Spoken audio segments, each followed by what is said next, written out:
শিক্ষা কারিকুলাম নতুন করে সাজানোর সময়ের দাবি বললেন প্রধানমন্ত্রী। বিশ্ববিদ্যালয়গুলোকে গবেষণা উদ্ভাবনে মনোযোগী হওয়ার তাগিদ। সীমান্তে কাঁটাতারের বেড়া দিলে ভারতের সঙ্গে কূটনৈতিক চ্যানেলে আলোচনা বললেন স্বরাষ্ট্রমন্ত্রী। পুশিন ঠেকাতে বিজেপিকে সতর্ক থাকার নির্দেশ। হামে আরও 9 শিশুর মৃত্যু, আক্রান্ত প্রায় 1200। টিকার সংকট নিয়ে জাতীয় আন্তর্জাতিক তদন্ত হবে বললেন তথ্য উপদেষ্টা।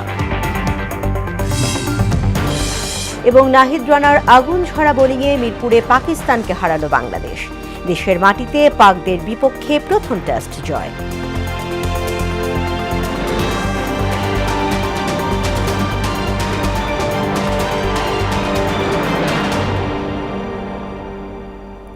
আসসালামু আলাইকুম, মোহনা সংবাদে সবাইকে স্বাগত। শুনছিলেন শিরোনাম, পুরো সংবাদে আছি আমি তাসমিয়া জেরিন। এবারে বিস্তারিত। প্রাথমিক থেকে উচ্চ শিক্ষা পর্যন্ত দেশের শিক্ষা কারিকুলাম নতুন করে সাজানো এখন সময়ের দাবি, এমন মন্তব্য করেছেন প্রধানমন্ত্রী তারেক রহমান। তিনি বলেন, বৈশ্বিক প্রতিযোগিতার সঙ্গে তাল মিলিয়ে শিক্ষা ব্যবস্থাকে আরও আধুনিক ও কর্মমুখী করা প্রয়োজন। বিশ্ববিদ্যালয় মঞ্জুরি কমিশন আয়োজিত উচ্চশিক্ষার রূপান্তর বিষয়ক কর্মশালায় এসব কথা বলেন সরকার প্রধান। গবেষণা ও উদ্ভাবনের দিকে মনোযোগী হতে বিশ্ববিদ্যালয়গুলোর প্রতি আহ্বানও জানান তিনি। তানজিদ ভুঁইয়ার প্রতিবেদন। ঢাকা বিশ্ববিদ্যালয়ের সিনেট ভবনে বিশ্ববিদ্যালয় মঞ্জুরি কমিশন আয়োজিত বাংলাদেশে উচ্চশিক্ষার রূপান্তর বিষয়ক কর্মশালায় যোগ দেন প্রধানমন্ত্রী তারেক রহমান। ব্যক্তিগত শিক্ষায় নয়, বিশ্ববিদ্যালয় গবেষণা এবং উদ্ভাবনের দিকে মনোযোগ না দিলে মনে হয় প্রতিযোগিতামূলক বিশ্বে আমাদের টিকে থাকা কিছুটা হলো কষ্টসাধ্য হয়ে পড়বে। বক্তব্যে তিনি বলেন, বর্তমান সরকার উচ্চশিক্ষা ব্যবস্থাকে সময় উপযোগী করতে নানা উদ্যোগ নিয়েছে। শিক্ষা কারিকুলাম নতুন করে সাজানো এখন সময়ের দাবি। উচ্চশিক্ষা ব্যবস্থাকে সময় উপযোগী করতে বর্তমান সরকার অ্যাপ্রেন্টিসশিপ, ইন্টার্নশিপ এবং ইন্ডাস্ট্রি একাডেমি, উচ্চ শিক্ষা প্রতিষ্ঠানগুলোতে উদ্ভাবন এবং উদ্যোক্তা উন্নয়ন ইনস্টিটিউট, সায়েন্স পার্ক প্রতিষ্ঠার পরিকল্পনা করছে। মেধা পাচার রোধ করে মেধার বিকাশ, মেধা লালন করে আমরা ভবিষ্যৎ চ্যালেঞ্জ মোকাবেলা করতে চাই একসাথে। বিশ্ব র্যাঙ্কিংয়ে বাংলাদেশের বিশ্ববিদ্যালয়গুলোর অবস্থান নিয়ে হতাশা প্রকাশ করে সরকার প্রধান বলেন, উচ্চশিক্ষা পর্যায়ে গবেষণা এবং উদ্ভাবনের দিকে মনোযোগ না দিলে প্রতিযোগিতামূলক বিশ্বে টিকে থাকা কষ্টকর হয়ে পড়বে। জ্ঞান ও মেধাভিত্তিক সমাজ গঠনের মূল ভিত্তি হলো এমন একটি পরিবেশ তৈরি করা যেখানে শিক্ষা, গবেষণা, মেধা, যোগ্যতা এবং সৃজনশীলতাই গুরুত্ব পাবে সর্বোচ্চ। একবিংশ শতাব্দীতে শিক্ষা, গবেষণা এবং জ্ঞানের উৎকর্ষ অর্জনের ক্ষেত্রে বিখ্যাত বিশ্ববিদ্যালয়ের র্যাঙ্কিংয়ে আমাদের বিশ্ববিদ্যালয়ের অবস্থান এখনো মনে হয় প্রত্যাশিত উচ্চতায় পৌঁছাতে পারেনি। এদিকে ঢাকা বিশ্ববিদ্যালয় শিক্ষার্থীদের সঙ্গে মতবিনিময় সভায় তাদের বিভিন্ন প্রশ্নের জবাব দেন প্রধানমন্ত্রী। আবাসন সংকটের সমাধান সহ ঢাকা বিশ্ববিদ্যালয়ে শিক্ষার মান উন্নয়নে নানা পরিকল্পনা তুলে ধরেন তিনি। গভর্নমেন্টের সময় তারা একটা হোয়াইট পেপার তৈরি করেছিল। এই হোয়াইট পেপারে বলেছিল বছরে $16 বিলিয়ন এই দেশ থেকে পাচার হয়ে গেছে। Just think about it, $16 billion. এই $16 বিলিয়ন যদি দেশে থাকতো প্রতি বছর, আমরা কিন্তু আপনার এই সিটের সমস্যার সমাধান করতে পারতাম। সেটা লাইব্রেরিতে হোক, সেটা আপনাদের আবাসনের সমস্যাই হোক, সেটা আপনাদের হলে যারা থাকেন তাদের খাবার সমস্যা, অনেকাংশেই আমরা করতে পারতাম। বিশ্ববিদ্যালয়গুলোতে মেধার ভিত্তিতে শিক্ষক নিয়োগ সহ বর্তমান সরকার কারিকুলামের প্রতি বিশেষ গুরুত্ব দিচ্ছে বলেও জানান সরকার প্রধান। রিসোর্স যে খুব আনলিমিটেড বা অনেক রিসোর্স তা না, এই রিসোর্সটাকে আমাদের প্রপারলি ইউটিলাইজ করতে হবে। তানজিদ ভুঁইয়া, মোহনা সংবাদ, ঢাকা। আমরা যদি সীমান্তে কাঁটাতারের বেড়া দেওয়ার বিষয়ে ভারতের কেন্দ্রীয় সরকারের সঙ্গে কূটনৈতিক চ্যানেলে আলাপ আলোচনা হতে পারে বলে জানিয়েছেন স্বরাষ্ট্রমন্ত্রী সালাউদ্দিন আহমেদ। দুপুরে সচিবালয়ে ঈদুল আজহা উপলক্ষে আইনশৃঙ্খলা নিয়ন্ত্রণ ও কোরবানি পশুর হাটে নিরাপত্তা সংক্রান্ত সভা শেষে তিনি কথা বলেন। সীমান্তে পুশিন ঠেকাতে বিজেপি সতর্ক রয়েছে বলেও জানান স্বরাষ্ট্রমন্ত্রী। মুফিউর রহমানের রিপোর্ট। ঈদুল আজহা উপলক্ষে আইনশৃঙ্খলা নিয়ন্ত্রণ ও কোরবানির পশুর হাটের নিরাপত্তা সহ সার্বিক বিষয়ে বৈঠক অনুষ্ঠিত হয় সচিবালয়ে। এতে স্বরাষ্ট্র মন্ত্রণালয়ের ঊর্ধ্বতন কর্মকর্তারা ছাড়াও উপস্থিত ছিলেন র্যাব, পুলিশ ও গোয়েন্দা সংস্থার কর্তা ব্যক্তিরা। বৈঠক শেষে স্বরাষ্ট্রমন্ত্রী সালাউদ্দিন আহমেদ বলেন, ঈদের সময় রাজধানীর নিরাপত্তায় আগে পরে 14 দিন বিশেষ মনিটরিং চালু থাকবে। ঈদ উল আজহার আগের 7 দিন এবং পরের 7 দিন আমাদের পুলিশ হেডকোয়ার্টারে একটা মনিটরিং সেল কার্যকর করা হয়েছে, সেটা কার্যকর থাকবে। পশুর হাটগুলোকে ঘিরে নিরাপত্তা নিশ্চিতের কথা উল্লেখ করে তিনি বলেন, জাল নোট শনাক্তকরণের জন্য মেশিন স্থাপন করা হবে। জাল নোট শনাক্তকরণের যে মেশিন, সেগুলো স্থাপন করা, বুথ স্থাপন করা, বাংলাদেশ ব্যাংক সকল ব্যাংকগুলোকে তাদের নির্দেশনা দিবে। এই সময় ভারতের পশ্চিমবঙ্গে সে দেশের সরকারের সীমান্তে কাঁটাতার দেয়া নিয়ে এক প্রশ্নের জবাবে মন্ত্রী বলেন, এই বিষয়ে কূটনীতিক চ্যানেলে আলোচনা হতে পারে। এখন কোন দেশের অঙ্গরাজ্যের একটা নির্বাচন, স্থায়ী নির্বাচন কি হলো, তার ফলাফল কি হলো, সেটার প্রভাব কি হবে, সেটা তাদের সম্পূর্ণ আভ্যন্তরীণ ব্যাপার।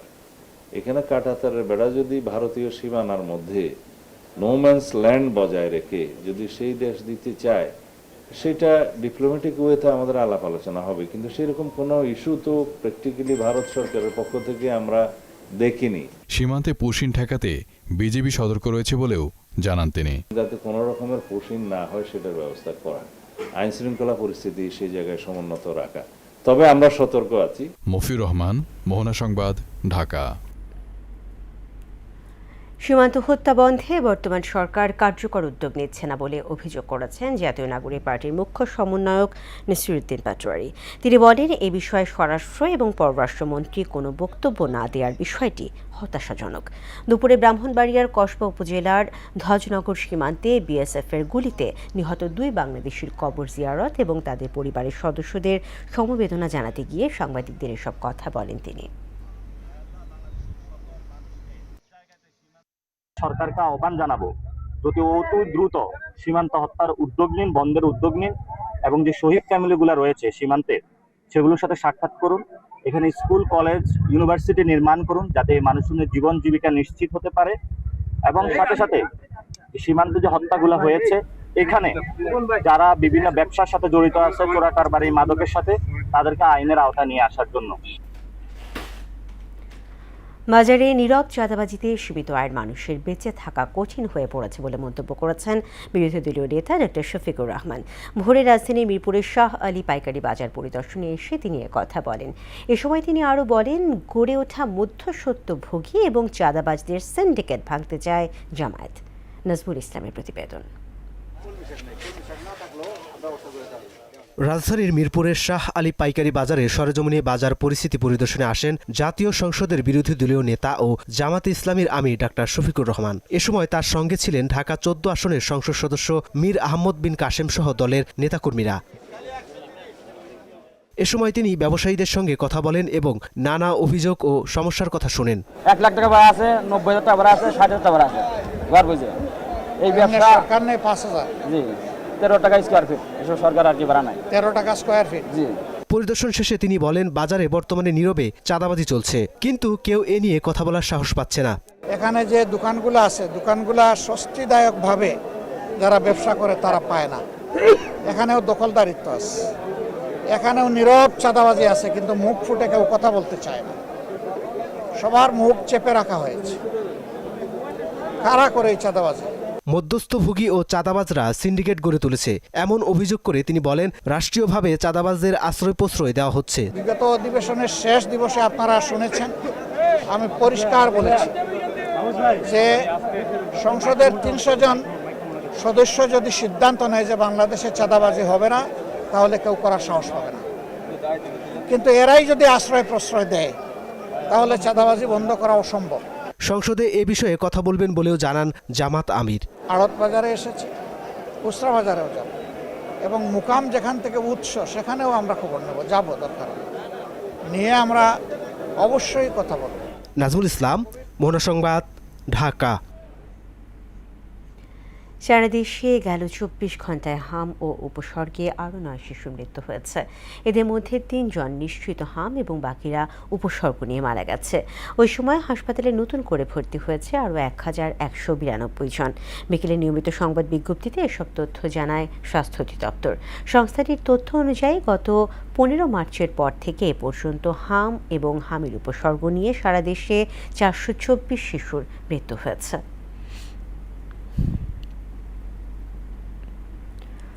মধ্য মার্চ থেকে হামে দৈনিক গড়ে 7 জন করে শিশু হামে প্রাণ হারালেও দেশে জরুরি অবস্থা ঘোষণার পক্ষে নয় সরকার। দুপুরে তথ্য অধিদপ্তর আয়োজিত নিয়মিত সংবাদ সম্মেলনে কথা বলেন প্রধানমন্ত্রীর তথ্য ও সম্প্রচার উপদেষ্টা ডক্টর জাহিদুর রহমান। হামের সংক্রমণ, টিকার সংকট এবং সামগ্রিক পরিস্থিতি পর্যালোচনার তদন্ত কমিটি গঠন করা হবে বলেও জানান তিনি। মফিউর রহমানের আরেকটি রিপোর্ট।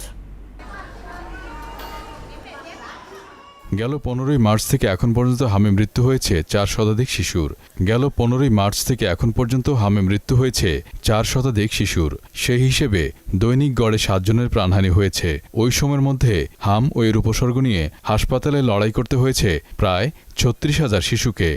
যদিও সার্বিকভাবে হাম নিয়ে জরুরি অবস্থা ঘোষণার পক্ষে নয় সরকার, সচিবালয়ের নিয়মিত সংবাদ সম্মেলনে এই কথা জানান প্রধানমন্ত্রীর তথ্য ও সম্প্রচার উপদেষ্টা ডাক্তার জাহিদুর রহমান। কিছু সিগনিফিক্যান্ট বিষয় উল্লেখ করব। হাম পরিস্থিতি সামাল দিতে সারা দেশে টিকা কর্মসূচি পরিচালনা করছে সরকার। তবে হামের প্রাদুর্ভাব ও চলমান সংকটের কারণ অনুসন্ধানে দেশীয় ও আন্তর্জাতিক বিশেষজ্ঞদের সমন্বয়ে তদন্ত কমিটি গঠন করা হবে। অনিয়ম বা দায়িত্ব অবহেলার প্রমাণ মিললে জড়িতদের বিরুদ্ধে ব্যবস্থা নেওয়া হবে। যারা টিকা বা এসব নিয়ে স্বাস্থ্য নিয়ে কাজ করেন তাদেরকে সমন্বয় করে হবে। কমিটিটা যখন তৈরি হবে, কারা কারা সদস্য, আমরা নিশ্চয়ই জনগণকে সেটা জানাবো। তদন্ত কমিটি যদি এমন খুঁজে পায় যে খুবই বাজে ধরনের নেগলিজেন্স হয়েছে যেটা শাস্তিযোগ্য, তাহলে শাস্তিও দেওয়া হবে। আর যদি এরকম খুঁজে পায় যে না এই ঘটনা ঘটেছে, সেটা শাস্তি কি হতে পারে, পাশাপাশি রেকমেন্ডেশন থাকবে যাতে আমরা ফার্দার এটা প্রিভেন্ট করতে পারি। সো আমাদের তদন্তের এই দুইটা উদ্দেশ্যকে মাথায় রেখে আমরা তদন্ত করব। এদিকে বহুল আলোচিত মার্কিন শুল্ক চুক্তি থেকে একেবারে সরে আসার চিন্তা নেই সরকারের। সেক্ষেত্রে নতুন করে দর কষাকষির পক্ষে তথ্য সম্প্রচার উপদেষ্টা ডাক্তার জাহিদুর রহমান। এই চুক্তি রিকনসিডার করা কিছু কিছু জায়গায়, যে যে জায়গাগুলোকে আমরা বেশি সমস্যাজনক মনে করি, রাষ্ট্রের জন্য ক্ষতিকর মনে করি, হতে পারে মনে করছি, সেগুলো নিয়ে আমরা আগে আমাদের প্রাথমিক বিবেচনা করব এবং আমি আশা করি যে আমরা সেরকম একটা নেগোসিয়েশনে তাদের সাথে যেতে চাই। আগের সরকারের করা বিদেশি চুক্তিগুলো পর্যালোচনা করার কথাও বলেন তিনি। বাতিল করাটা বাইলেটারাল সম্পর্ক বা রেসিপ্রোকাল ট্যারিফের যে সংকট আছে সেটা আবার চলে আসার সম্ভাবনা আছে। মফিউর রহমান, মোহনা সংবাদ, ঢাকা। বর্তমান সরকার স্বাস্থ্য খাতে গুরুত্ব দিচ্ছে বলে মন্তব্য করেছেন প্রধানমন্ত্রীর স্বাস্থ্য বিষয়ক বিশেষ সহকারী ডক্টর এস.এম. জিয়াউদ্দিন হায়দার। সকালে বরিশাল শেরেবাংলা মেডিকেল কলেজ হাসপাতালে মতবিনিময় সভায় তিনি কথা বলেন। শেরেবাংলা মেডিকেল কলেজ হাসপাতালকে বাংলাদেশের সেরা স্বাস্থ্যসেবা কেন্দ্রে পরিণত করার প্রত্যয় জানান তিনি। এই হসপিটালকে, এই মেডিকেল কলেজকে আমরা অন্তত বাংলাদেশের আঙ্গিকে একটা অন্যতম হসপিটাল, অন্যতম মেডিকেল কলেজ হিসেবে গড়ে তুলতে পারে। এই জন্য আপনাদের সবাইকে একসাথে এগিয়ে আসতে হবে, একসাথে কাজ করতে হবে। আমাদের মাননীয় প্রধানমন্ত্রী জনাব তারেক রহমানের নেতৃত্বে একটি সমৃদ্ধ বাংলাদেশের দিকে এগিয়ে নিয়ে যাই। পক্ষপাতের অভিযোগ এনে সুপ্রিম কোর্ট বার অ্যাসোসিয়েশনের নির্বাচন বয়কটের ঘোষণা দিলেন আইনজীবীদের একাংশ।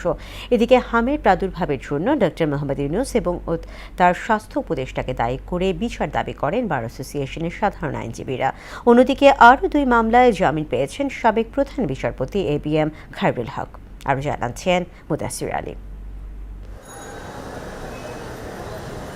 13 ও 14 মে অনুষ্ঠিত হবে সুপ্রিম কোর্ট বার অ্যাসোসিয়েশন নির্বাচন। এতে কার্যনির্বাহী কমিটির 1 জন সভাপতি, 2 জন সহসভাপতি, 1 জন সম্পাদক, 1 জন কোষাধ্যক্ষ, 2 জন সহ সম্পাদক এবং 7 জন মিলে মোট 14টি পদে হবে নির্বাচন। তবে এই নির্বাচনে পক্ষপাতের অভিযোগ এনে বর্জনের ঘোষণা দিয়েছেন আইনজীবীদের একাংশ। এতে আইনমন্ত্রীর হস্তক্ষেপেরও অভিযোগ আনা হয়। সংবিধানে বলা আছে যে এটা একটি নির্দলীয় ইলেকশন এবং এখানে কোনো প্যানেল থাকবে না। বাট গতকাল দেখা গেছে যে তারা একটা প্যানেল পরিচিতি দিয়েছে এবং আরও দুঃখের বিষয়, সেই প্যানেল পরিচিতিতে দেশের আইনমন্ত্রী পর্যন্ত উপস্থিত ছিলেন এবং তিনি কিন্তু এই মুহূর্তে বারের মেম্বার না। সাধারণ যে মেম্বার আছে তাদেরকে আমি আহ্বান জানাচ্ছি, আপনারা এটাকে শান্তিপূর্ণভাবে একে বর্জন করুন। এদিকে হামের সংক্রমণ ও শিশু মৃত্যুর জন্য সাবেক অন্তর্বর্তী সরকারের প্রধান ও স্বাস্থ্য উপদেষ্টার বিচারের দাবিতে মিছিল করেন বার অ্যাসোসিয়েশনের আইনজীবীরা। অন্যদিকে জুলাই আন্দোলনের সময় রাজধানীর যাত্রাবাড়ি ও মিরপুর থানার হত্যা মামলায় সাবেক প্রধান বিচারপতি এবিএম খায়রুল হককে জামিন দিয়েছেন হাইকোর্ট। বিচারপতি কে.এম. জাহিদ সরোয়ার কাজল ও বিচারপতি শেখ আবু তাহেরের সমন্বয়ে গঠিত বেঞ্চ এই আদেশ দেন। এর ফলে এখন তার কারামুক্তিতে আর বাধা থাকল না। এছাড়াও ছাত্রলীগ সন্দেহে ঢাকা বিশ্ববিদ্যালয়ের ছাত্র পাভেলকে মারধরে তার মায়ের করা এফআইআর প্রত্যাহার কেন অবৈধ ঘোষণা করা হবে না তা জানতে চেয়ে রুল জারি করেন হাইকোর্ট। আইনে এরকম কোনো সুযোগ নাই, একবার যদি এজাহার দাখিল করা হয় সেই এজাহার প্রত্যাহার করার কোনো সুযোগ নাই। থানা সেই এজাহার এফআইআর হিসেবে ট্রিট করতে বাধ্য এবং তদন্ত করতে বাধ্য। মুদাসসির আলী, মোহনা সংবাদ, ঢাকা। আমরা চাই যে পুলিশ বাহিনীর কোনো সদস্যের বিরুদ্ধে মাদক সেবন ও কারবারে জড়িত থাকার প্রমাণ পাওয়া গেলে কঠোর ব্যবস্থার হুঁশিয়ারি দিয়েছেন আইজিপি মোহাম্মদ আলী হোসেন ফকির। দুপুরে রাজধানীর রাজারবাগ পুলিশ লাইন্স মাঠে আয়োজিত এক অনুষ্ঠানে কথা বলেন তিনি। দীর্ঘ 17 বছর পুলিশকে পেটোয়া বাহিনী হিসেবে ব্যবহার করা হয়েছে উল্লেখ করে আইজিপি জানান, বাহিনীর মধ্যে ধীরে ধীরে শৃঙ্খলা ফিরে আসছে। আরও জানাচ্ছেন এমদাদুল হক খান। রাজধানীর রাজারবাগ পুলিশ লাইন্সে পুলিশ সপ্তাহ উপলক্ষে আইজি ব্যাচ, শিল্ড প্যারেড ও অস্ত্র মাদক উদ্ধারের পুরস্কার বিতরণী অনুষ্ঠানের আয়োজন করা হয়। এতে পুলিশের বিভিন্ন পর্যায়ের কর্মকর্তা ও সদস্যদের শিল্ড প্যারেড পরিদর্শন করেন আইজিপি মোহাম্মদ আলী হোসেন ফকির। 2005 সালে মাদক ও অস্ত্র উদ্ধারের সাফল্যের কারণে 343 জন কর্মকর্তাকে আইজি ব্যাচ দেওয়া হয়। পরে পুলিশ প্রধান বলেন, পুরস্কার প্রাপ্তি কেবল স্বীকৃতি নয়, এটি দায়িত্ববোধ, পেশাগত উৎকর্ষতা এবং নেতৃত্বের প্রতীক। পুরস্কার প্রাপ্তি শুধু একটি স্বীকৃতি নয়, এটি দায়িত্ববোধ, পেশাগত উৎকর্ষ এবং নেতৃত্বের প্রতীক। এই অর্জনগুলো আমাদের আরও দায়িত্বশীল হতে হবে, অনুপ্রাণিত করবে বলে আমি বিশ্বাস করি। পুলিশের কোনো সদস্য মাদক সেবন ও বিক্রির সঙ্গে জড়িয়ে পড়লে তাদের বিরুদ্ধে ব্যবস্থা নেওয়া হবে বলে হুঁশিয়ারি দেন তিনি। পুলিশ বাহিনীর কোনো সদস্যের বিরুদ্ধে যদি কোনো মাদক সেবন বা ব্যবসার সঙ্গে সম্পৃক্ততার অভিযোগের সত্যতা পাওয়া যায়, তাহলে তাকে কোনো ছাড় দেওয়া হবে না। অস্ত্র উদ্ধার ও মাদক নির্মূলে তথ্যের জন্য সাধারণ মানুষের কাছ থেকে সহায়তা চেয়েছেন পুলিশ প্রধান। মাদক আমাদের যুব সমাজ ও জাতির ভবিষ্যতের জন্য একটি বড় চ্যালেঞ্জ। এই চ্যালেঞ্জ মোকাবেলায় বাংলাদেশ পুলিশ সর্বোচ্চ আন্তরিকতা, দক্ষতার সঙ্গে কাজ করে যাচ্ছে। এমদাদুল হক খান, মোহনা সংবাদ, ঢাকা। রাজধানীতে পৃথক অভিযানে আন্তঃজেলা ডাকাত দলের 5 সদস্য এবং চিহ্নিত ছিনতাইকারী সহ আরও 4 জনকে গ্রেফতার করেছে গোয়েন্দা পুলিশ ও ধানমন্ডি থানা পুলিশ। এ সময় উদ্ধার করা হয়েছে অবৈধ অস্ত্র, গুলি, গান পাউডার, হাতবোমা ও ডাকাতির কাজে ব্যবহৃত মোটরসাইকেল। ডিএমপি কার্যালয়ে আয়োজিত সংবাদ সম্মেলনে এসব তথ্য জানান ডিবি প্রধান। এমদাদুল হক খানের আরেকটি রিপোর্ট। রাজধানী সহ দেশের বিভিন্ন এলাকায় সংঘবদ্ধ ডাকাতি ও ছিনতাইয়ের পরিকল্পনার তথ্য পেয়ে অভিযান চালায় গোয়েন্দা পুলিশ। এতে আন্তঃজেলা ডাকাত দলের 5 সদস্যকে গ্রেপ্তার করা হয়। আন্তঃজেলা ডাকাত দলের 5 জন সদস্যকে গ্রেপ্তার করে তারা যাত্রাবাড়ি এলাকায় একটা স্থানে একটা ফার্নিচারের দোকানের সামনে সমবেত হয়ে ডাকাতি করার প্রস্তুতি নিচ্ছিল। পুলিশ জানায়, গ্রেপ্তারকৃতরা দীর্ঘদিন দেশের বিভিন্ন জেলায় মহাসড়ক ও নির্জন এলাকায় ডাকাতি, অস্ত্রের মুখে ছিনতাই এবং আতঙ্ক সৃষ্টি করে আসছিল। অভিযানকালে ডাকাতিতে ব্যবহৃত বিভিন্ন সরঞ্জামাদি উদ্ধার করা হয়।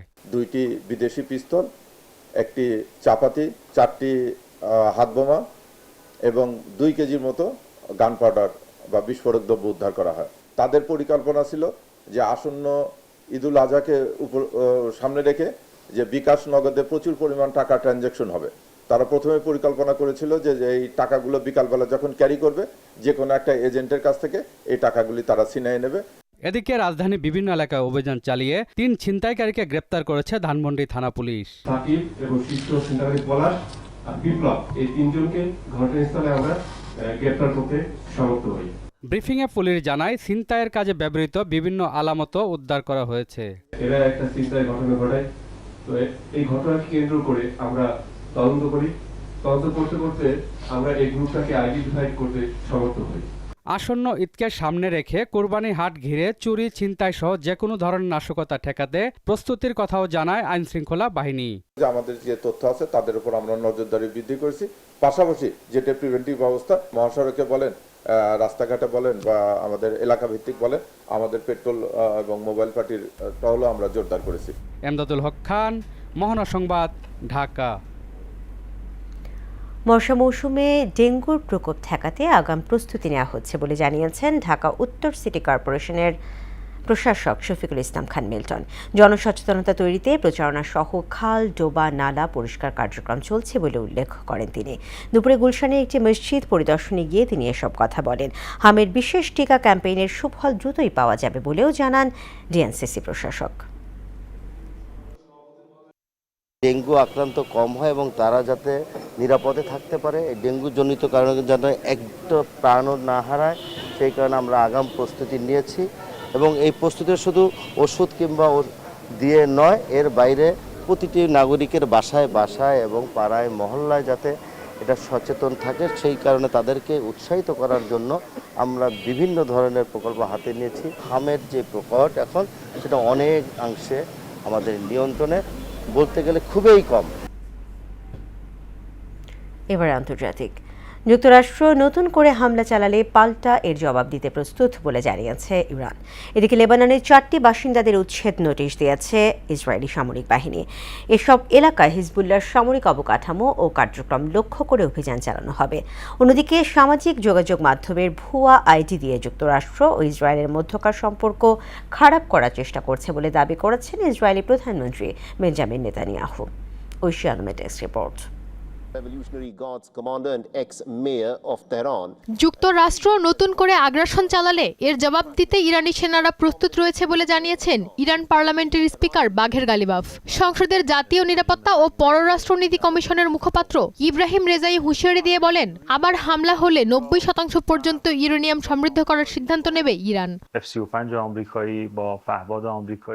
লেবাননের দক্ষিণাঞ্চলের আরও 4টি শহর ও গ্রামের বাসিন্দাদের জন্য নতুন করে উচ্ছেদ নোটিশ জারি করেছে ইসরায়েলি সামরিক বাহিনী। মঙ্গলবার সামরিক বাহিনীর পক্ষ থেকে এই নির্দেশনা দেয়া হয়। সামরিক বাহিনী জানায়, এসব এলাকায় হিজবুল্লাহর সামরিক অবকাঠামো ও কার্যক্রম লক্ষ্য করে অভিযান চালানো হবে।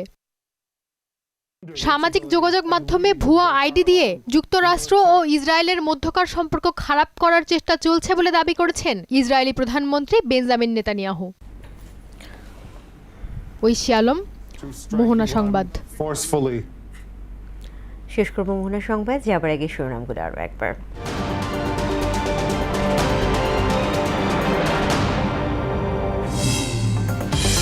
শিক্ষা কারিকুলাম নতুন করে সাজানোর সময়ের দাবি বললেন প্রধানমন্ত্রী।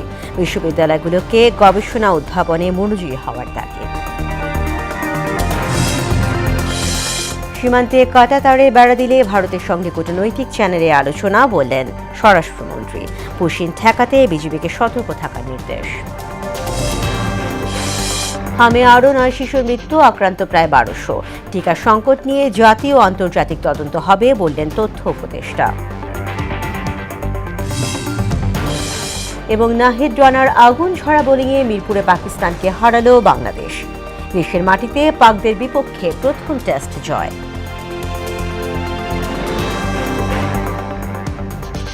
দর্শক, এই ছিল মোহনা সংবাদ। পরবর্তী সংবাদ রাত 9টায়, এর আগে সন্ধ্যা 7টায় দেখবেন সংবাদ এক নজরে। এছাড়া মোহনার সবশেষ খবর জানতে ভিজিট করুন www.mohana.tv। সংবাদ দেখতে পারেন আমাদের ফেসবুক পেজ ও ইউটিউবে। এতক্ষণ সঙ্গে থাকার জন্য ধন্যবাদ।